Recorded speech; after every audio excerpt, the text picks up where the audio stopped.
Hi everyone, welcome to my channel. My name is Beth. I am a mum of three, a homeschooler and a childminder in Suffolk in the UK. And today I thought I'd talk about my childminding setting. I don't often talk about it really on here. I'll sometimes show clips of what we do and things that I've set up and things, but I haven't ever really spoken about my theory, the setting, how I set it up, why I do what I do. And I think they called it the pedagogy of my setting and my business. So first of all, I set up my business March 3 years ago, 2022. That's right, isn't it? Yeah, March 2022. And essentially, I had a job as a youth worker beforehand and children's worker, and then a lot of that is obviously evening work, and then my husband had to take on a new role kind of in his job where he had to then work away quite a lot, so I couldn't then do my job because it's evening work and it was very hard to find childcare for the evenings. So I then was kind of out of a job for a few months, and I trained in that time as a childminder. So initially I did childminding for under fives, in the daytime, what you would kind of normally typically think of when you think of a childminder. And I did that for a few months. Now I think I made the mistake of taking on children all of the same age. They were like exactly the same age, and all kind of 1 year old, so quite young. If you had kind of three-year-olds, that would have been kind of more manageable, I guess. But trying to get them to nap, trying to do anything, lots of them took a long time to settle. They were all obviously coming in new, all trying to settle at once. It was just quite difficult.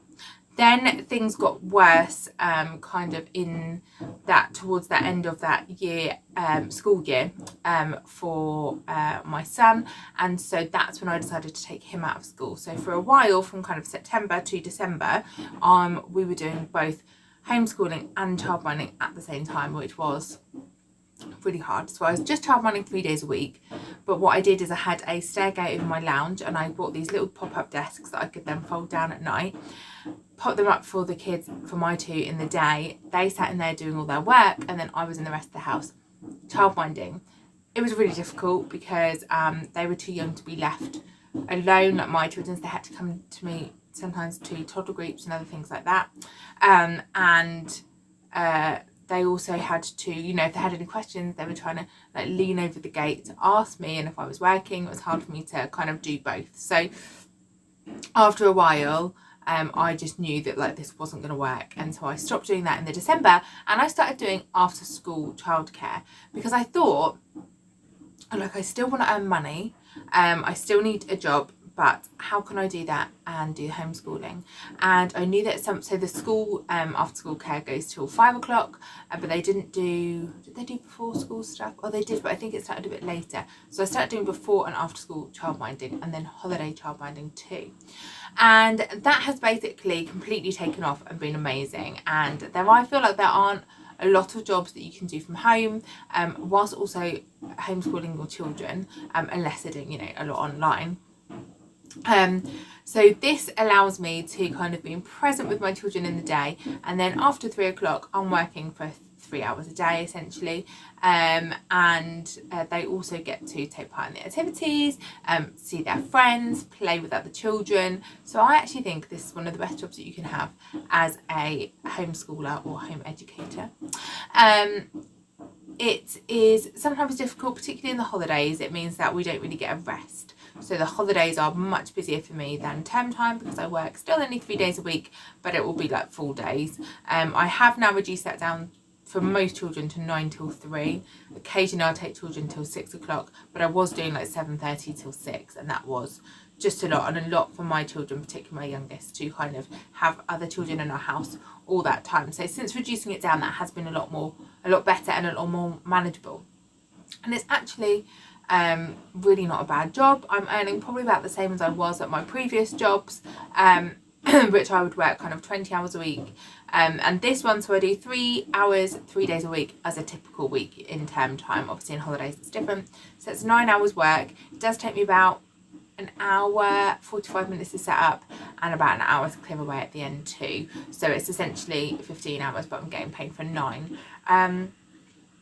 I can have up to 12 children because of the different ratios. So you can have 3 under 5, 6 under 8, including the 3 under 5, and you can have up to 12 children altogether. So in the over 8s you can have more. So because I do older children, because they're at school, I can have essentially 12 as long as I'm in those ratios.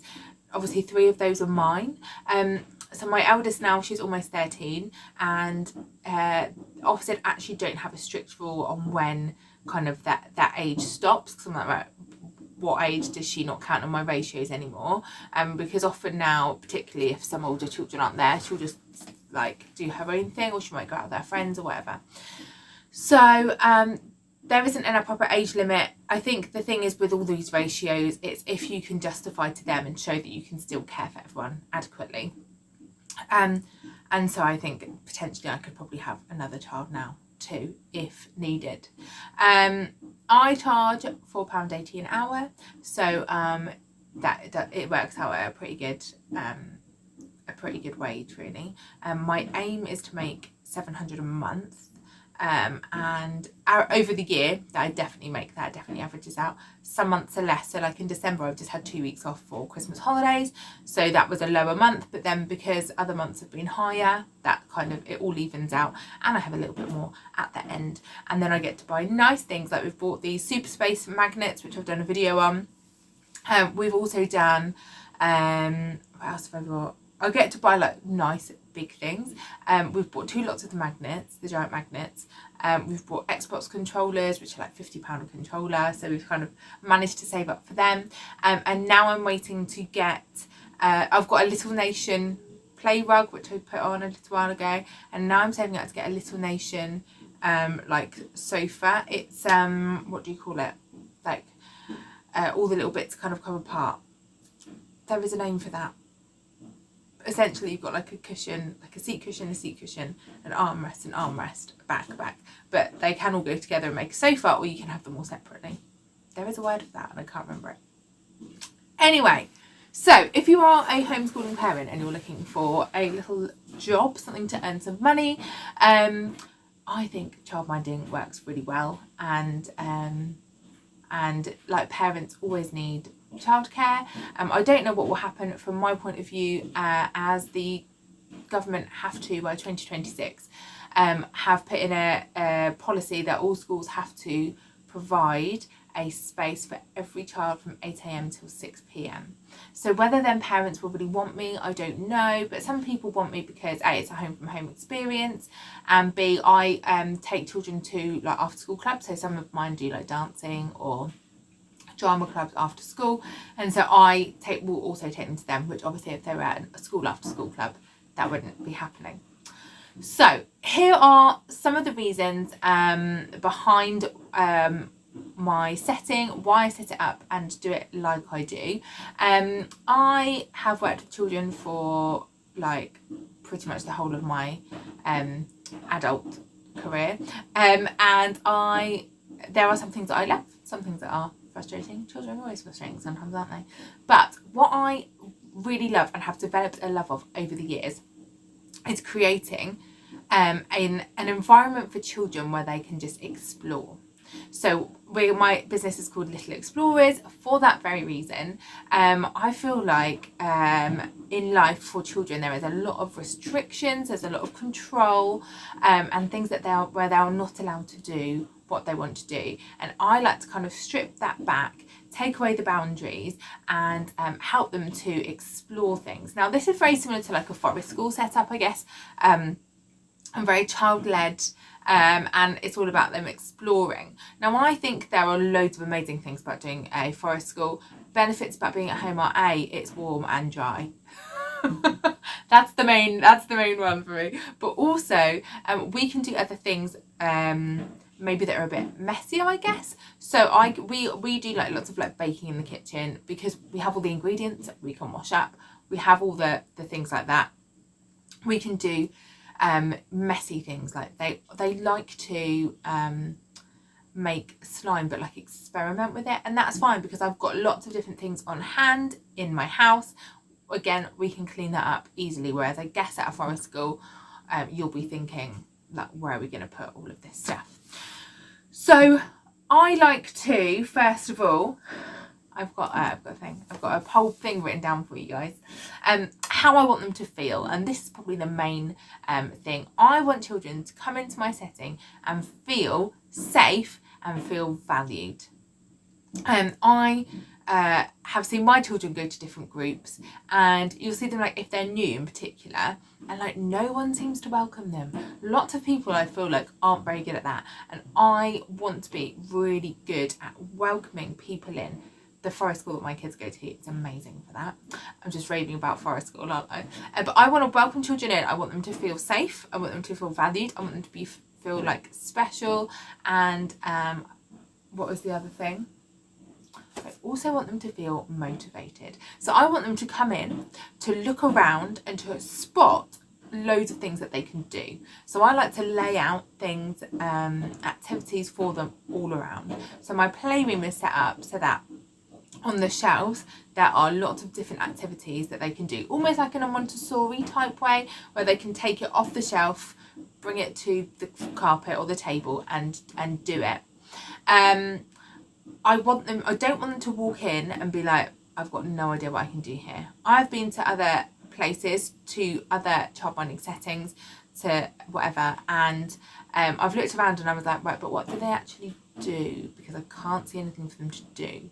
And I want them to walk in, to automatically see what they can do, see where they can fit in and go to that. And that helps them to feel valued, helps them to make friends. And I want them to look at things and think, oh yeah, I want to have a go at that, to feel really motivated, to get involved, to try out new things and to just give it a go.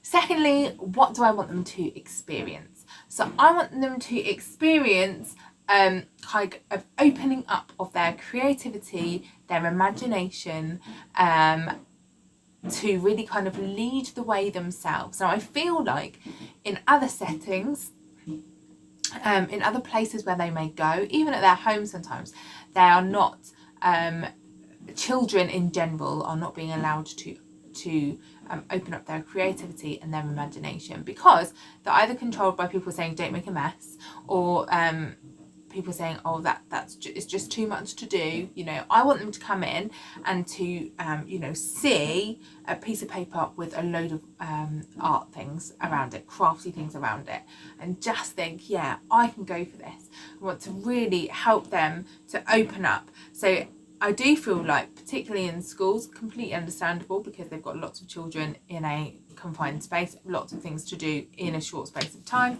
But I feel like in schools they're often very rigid. So it's like, oh, you can do art, but you have to do this one particular type of art that I'm going to tell you in this one particular type of way. Don't be too messy, don't take too long. What I'm trying to give them is like the opposite to that. Like, come in, explore, try things out, have a go, and open up your mind. And like, one thing can lead to another and another and another. And I love that. And I see that time and time again. Children come in and, they might, I might have some glue on the table, and then for sticking or something, but then the glue turns into a whole thing of itself. So they might get it on their hands and then rub it into a ball. And then they might think, oh, hang on, this is like a ball now, let's make an even bigger ball and try again. And then it'll be like, can I use the laptop to research how to make a proper bouncy ball? Like, yes, you can. Then we have a go. Oh, have we got the ingredients? If we have, yes. If not, let's get them. If we can't, obviously if it's too expensive, it's different. And let's have a go. And that's like just one of the things that has happened this year.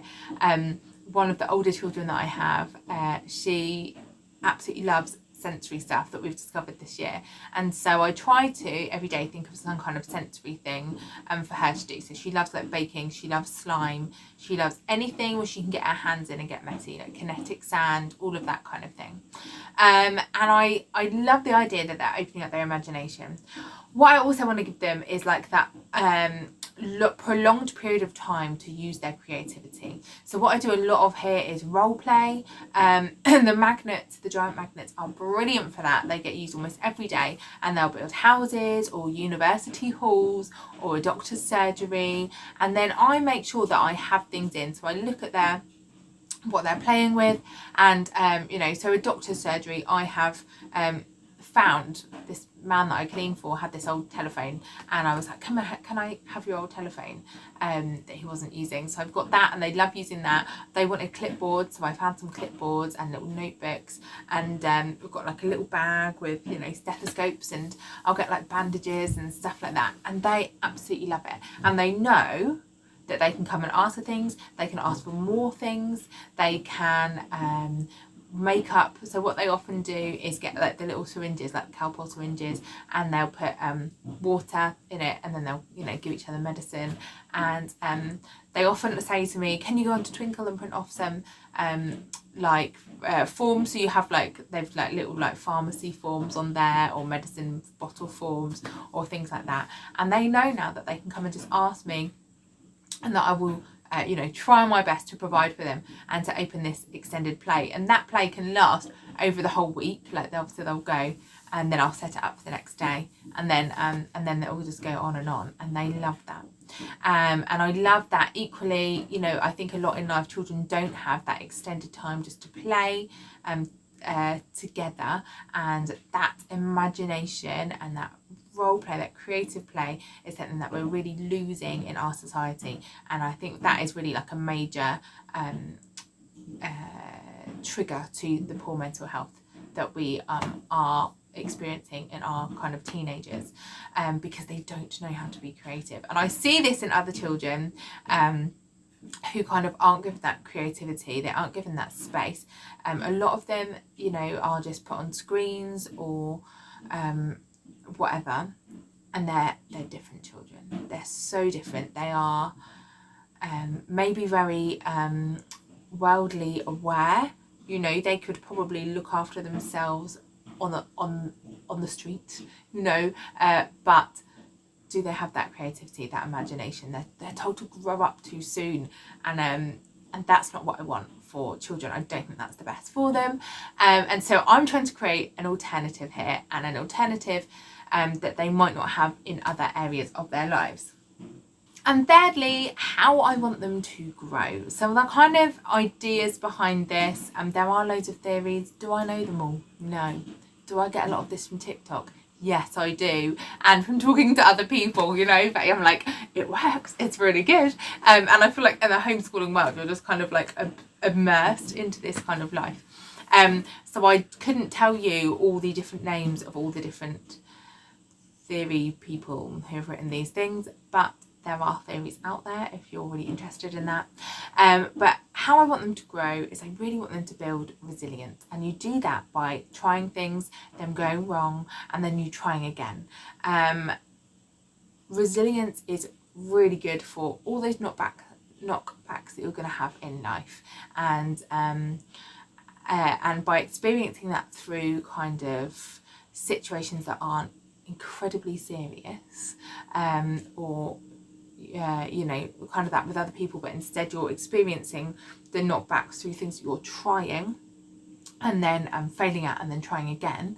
I think that's a really good way to build resilience. I'm also wanting to build confidence. So they do that by then, after failing, actually doing the thing. And they do that by trying new skills and thinking, oh, do I want to do that? Oh, yeah, I do, and giving it a go by taking risks. I want to give them a love of exploring. I want them to look around an area and just not think, oh, this is really boring, but think, what can I explore here? To open up the world to them, so that the world isn't just this boring place where they don't know how to entertain themselves, but it's a world for exploring. There is just so much to do and to discover. I want to give them that love of discovery, of discovering new things and being lifelong learners, that they are able to discover and to learn things for themselves wherever they are, in whatever setting they're in. and give them that love for that learning doesn't just stay in school and then you come home and watch telly, that actually you can discover things all the time. And I think this is what I love about my setting. I think that I can provide this really well, and not having younger children, so I only take from 3+ allows me to do more of that, because I don't have to worry about, you know, children putting things in their mouths or things that are safe for babies, and so I'm trying to create this setting where they have this world that they can explore, they can discover, they can try new things, and that will help them to be motivated and just have an absolute love for exploring the world. Thanks for watching, guys. See you again soon.